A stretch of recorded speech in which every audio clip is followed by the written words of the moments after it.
rahmatullah suñu mbokku téléspectateurs yi seen serviteur Clédor moo ñëwaat tey di leen dégtal seen chronique bi mu leen ameel ci ressources naturelles yi li yàlla wërsëgal Sénégal ci biir suufam ak ci biir géejam donc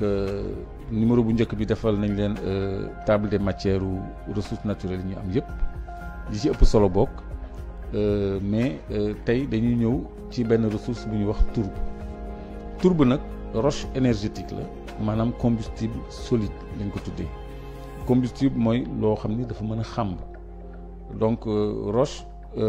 bi ñuy wax tourbe du roche comme xeer dëgg-dëgg mais dañ koy jëfandikoo ci centrale électrique yi parce que ñetti anam lañ koy jëfandikoo benn dañ koy xambee centrale électrique pour defar courant donc tourbe boobu day defar courant ñaareel bi dañ koy jëfandikoo aussi pour boyal ay fourneau maanaam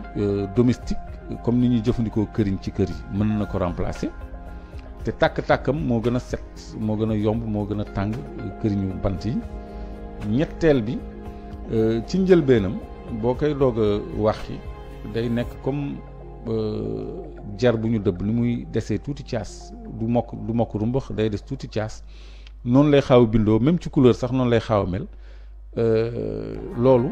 tos la bu am doole ci suuf maanaam engrais organique la engrais naturel la boo xam ni dañ koy enrichir suuf yi nga xam ni dañoo sonn dañoo dee dañ koy utiliser donc ci amendement des terres arables parce que suuf si nga xam ni dem na ba amatul ba soxla engrais booboo ci gën dinañ ñëw ci loolu lan moo tax boobu gën ci kon usage am bu njëkk mooy dañ ci defar courant donc tourbe mën nañ ko wax tamit charbon industriel parce que dafa bëri ay xeetu charbon industriel bu ñu nee centrale à charbon bokk na ci li muy jël tourbe am na beneen boo xam ne bu tudd lignite boobu tam am nañ ko mais tey ci tourbe bi la ñuy wax yooyu yëpp ay xeetu charbon la dañu gën a tàngante donc dañu ëpp teneur calorifique la que nit ñi di waxee donc premier usage am donc mooy defar courant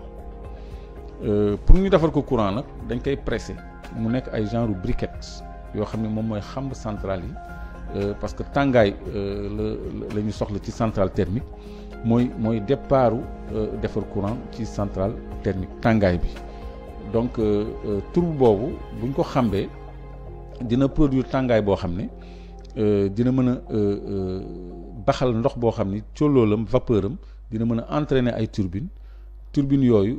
mooy defar courant parce que mooy entraîner alternateur bi nga xam ne mooy defar courant bi ngay transporter ci réseau bi principe bu simple boobu la ñuy defaree courant boo xam ne ci tàngaay lay jóge ñuy wax électricité thermique d'origine thermique kon tourbe boobu fan la am ci Sénégal toute la bande des Niayes maanaam boo ko dalee toujours Malika mooy point de départ bi ndax Dakar dañ ko dëkk ba Saint-Louis li leeru géej gi yëpp ay gisement de tourbe àllu kaañ bi yëpp àllu ñaay bi yëpp xam naa àll boobu àll bu am kaañ la moo tax ñu tuddee ko noonu parce que bëri na lu fa am donc ñaay bi ak àllu kaañ bi yëpp ay gisement de tourbe la li ñu wax les deltas mooy embouchure yi nekk ci wetu fleuve yi fi nga xam ni bolong yi fa la ñuy déparé ñaareel foofu yëpp dafay am tourbe donc loolu ràññee nañ ko Saint-Louis ci delta bi ràññee nañ ko tam Saloum ak Casamance kon gox yooyu gox yu bëri tourbe la mais dañu ni rien que réserve yi nekk Casamance doy na pour besoin énergétique gu Sénégal maanaam lu Sénégal soxla ci wàllu courant ak ci wàllu togg ci biir kër yi la nekk Casamance doy na soxlay Sénégal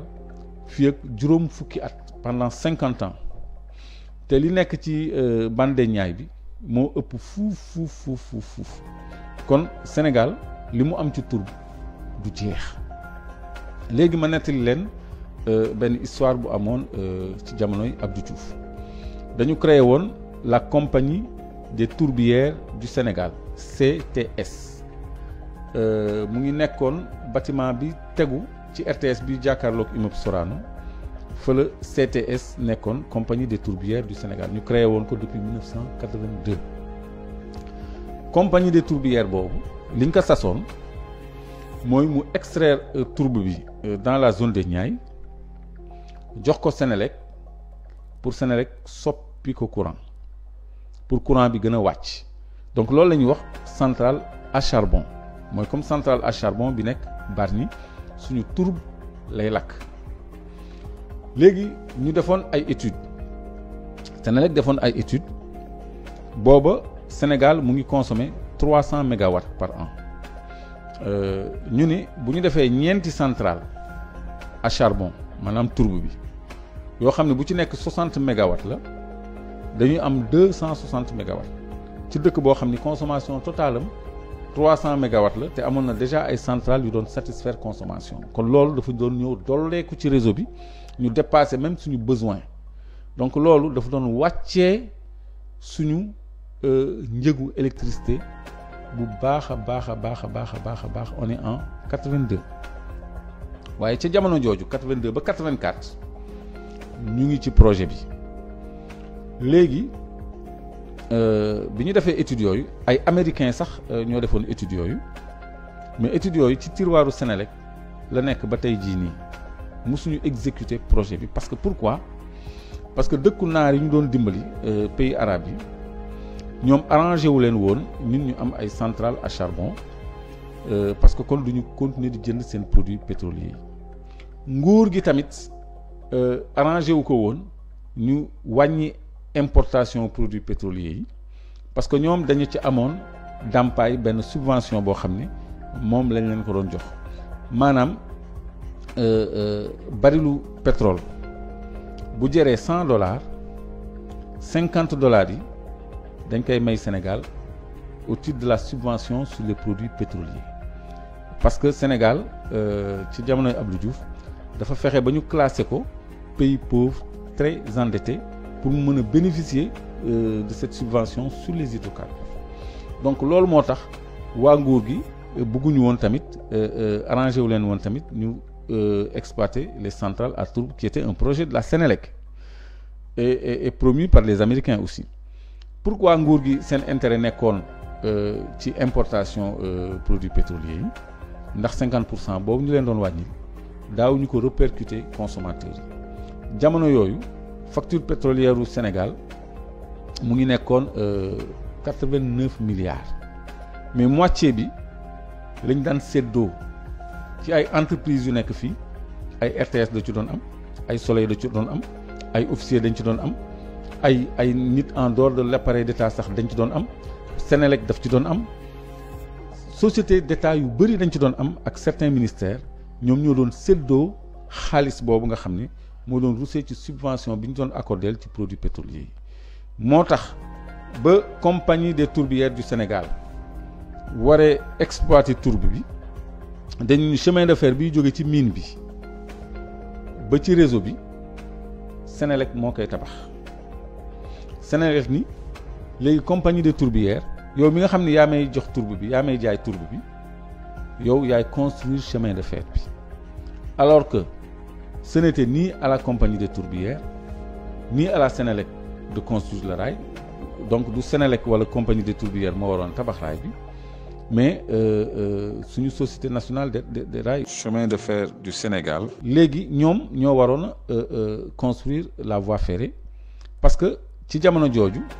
ñoom ñoo nekkoon ci benn crise soxla woon redémarrer donc ñoom ñoo waroon a construire ce tronçon ferroviaire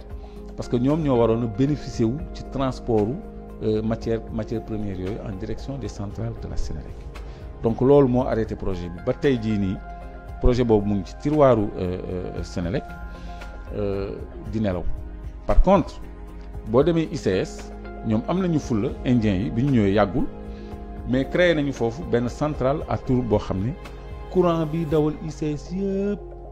ci matière première boobu lañ koy toggee maanaam ci tourbe bu Sénégal la ñu defaree seen usine buy defar courant bu yore cette grande industrie que sont les ICS donc ça veut dire que tourbe am na solo centrale à charbon bu Bargny bi tamit suñu tourbe moo koy doxal moo koy boyal te loolu li muy indi ci courant ci réseau bi lu bëri la mais am na aussi ñu jógoon contre projet boobu mais pourtant bu ICS mu ngay dox donc waa ICS seen xel xalaatul importer fuel wala importer gaz di ko lakk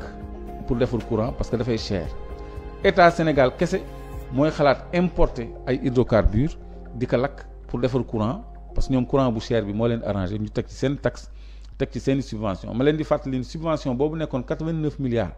dans les années 82 84 léegi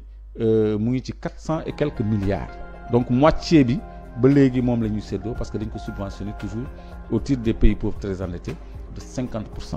kon ñoom aussi politique énergétique yooyu arrangé wul Sénégal pour wax leen rek ni Sénégal choix yu bëri la am donc Tourbe mën na defar courant preuve yaa ngi noonu ICS mu ngi ciy defar courant lu leer Indorama mu ngi ciy defar courant mais dañ koy utiliser tam ci kër yi pour mu remplacer kër yi gis nga ñiy tux chicha affaire yu rond yu ñuul yooyu ñiy taal noonu wala ñu nekk Europe di def ay barbecue briquettes yoo nga xam ni cube lay doon wala rondelle te mu ñuul nii c'est de la tourbe boyam moo gën a set moo gën a propre moo gën a tàng këriñ te mooy gën a yàgg donc loolu la ñu am donc dafa am projet boo xam ne compagnie des tourbières du Sénégal daf ko ameeloon Sénégal tamit parce que dafa waroon defar ay briquettes yoo xam ne pour consommation ménagère la parce que ñëpp xam nañu Sénégal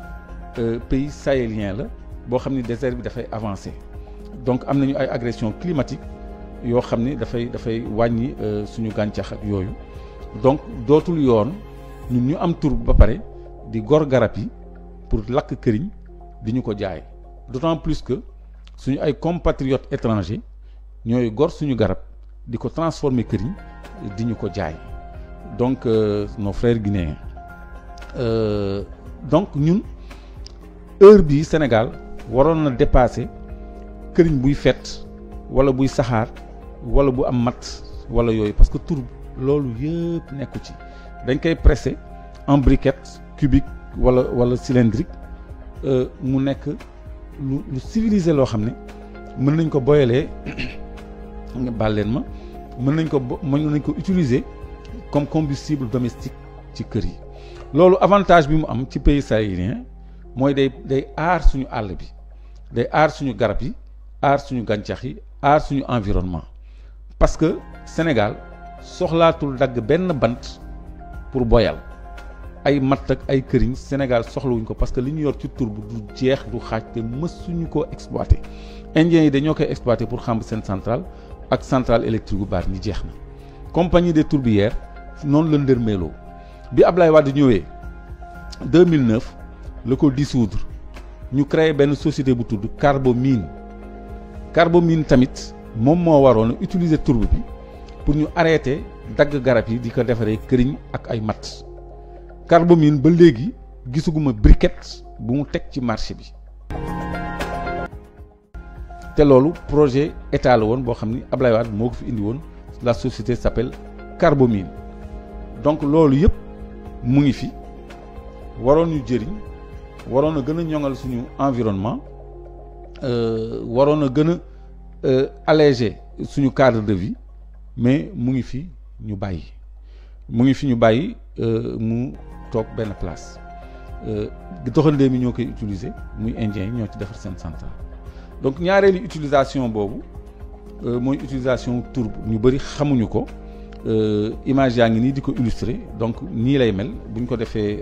briquette bu fekkee ni dafa nekk à l'état naturel gis nga day mel ni genre terreau day mel ni genre terreau léegi nag ñetteeli utilisation mooy forme bii nga xam ne dafa mel ni jalu terreau nii lii engrais organique la boo xam ne laajul lu dul suweer kese suuf soo ko def da koy jox doole tos la engrais la day jox doole suuf donc ñetteelu usage bi mooy amendement des terres arables maanaam dañ koy jëfandikoo comme engrais naturel engrais organique kon bii ngeen di gis nii nga xam ne dafa mel ni terreau boo ko répandre ci tool non seulement dina dundal suuf si mais dina yaxanal ndox mi ndax ni mu bindoo noonu mel ni lu am ay caas tuuti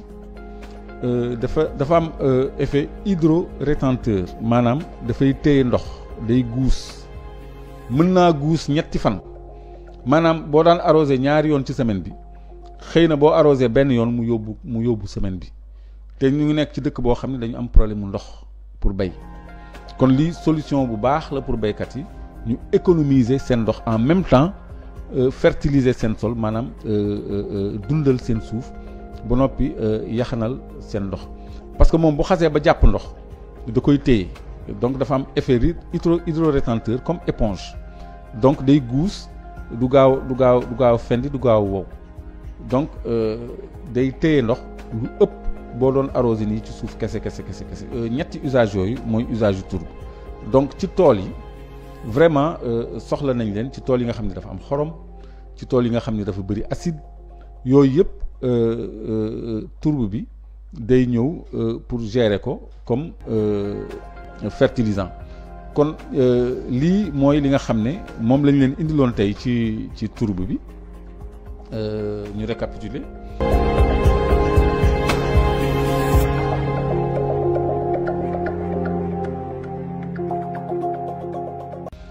xeetu këriñ la goo xam ne